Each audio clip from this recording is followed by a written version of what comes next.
అంటే ఉంది వచ్చేది జగనే. ఎందుకని అంత కాన్ఫిడెంట్గా ఎందుకు చెప్తున్నావు? సంక్షేమ పథకాలు అందుకు ఇస్తున్నాడు కదా జగన్మోహన్ రెడ్డి గారు. ఈరోజు ఎన్ని పార్టీలు కలిసి వచ్చినా ఏం చేసేది ఏం లేదు. ఎందుకంటే ఈరోజు ఇంటింటికి గడప గడపకు తిరిగి ప్రభుత్వ కార్యక్రమాలు ఎన్నో చేస్తున్నారు. ఏ ఎమ్మెల్యే అయినా ఎలక్షన్ల ముందు పోతాడు కానీ ఎలక్షన్ల ముందు పోడు కదా. ఇప్పుడు వచ్చే తెలంగాణలో చూసాం మనం. సంక్షేమ పథకాలు ప్రజల్లో సక్సెస్ అయ్యి అనుకుంటున్నారా? ప్రజలు సక్సెస్ ఎందుకు కావు? ప్రజలు తీసుకున్న వాళ్ళు ఇది కాదు కదా. ప్రజలు ఖచ్చితంగా కూడా జగన్మోహన్ రెడ్డి గారు ఎంతమంది వస్తున్నారో ఏకం మంచి చేస్తున్నారు కాబట్టి వస్తున్నారు కదా. మంచి చేయకపోతే ఎందుకు వస్తారు? రారు కదా.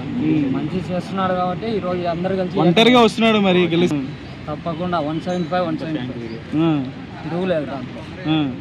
14లో బాబు గారు సీఎంగా ఉన్నప్పుడు చాలా హామీలు ఇచ్చారు. 19లో జగన్ గారు సీఎంగా ఉన్నప్పుడు చాలా హామీలు ఇచ్చారు. ఎవరు హామీలు కరెక్ట్గా నెరవేర్చారు? హామీలు ఏవి నెరవేర్చలేదు. ఎవరు? టీడీపీ వాళ్ళే. టీడీపీ వాళ్ళు ఏం లేదు. డెవలప్మెంట్ అనేది డెవలప్మెంట్ లేదు అంటున్నారు. ఫస్ట్ పేదవాడికి అన్నం పెట్టేవాడు కావాలి కానీ డెవలప్మెంట్ ఏముంది? డెవలప్మెంట్ అనేది నథింగ్. జరుగుతుంది. జగన్ గారిని నమ్ముతారా బాబు గారు నమ్ముతారా? మరి జగనే నమ్ము. ఎందుకు? పక్కా నేను జగనే నమ్ము.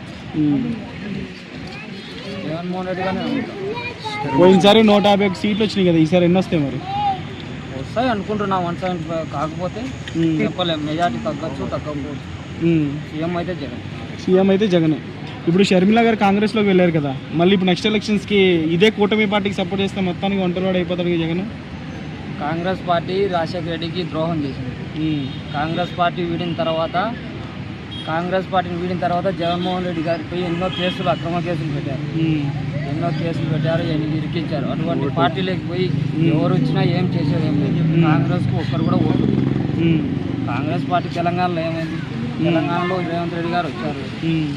ఏపీలో నథింగ్. ఏపీలో కాంగ్రెస్ పార్టీ అనేది లేదు. జగన్మోహన్ రెడ్డి. సో మళ్ళీ రెండోసారి కూడా జగన్ గారే వస్తారు. అయితే జగన్ గారే వస్తారు. Thank you.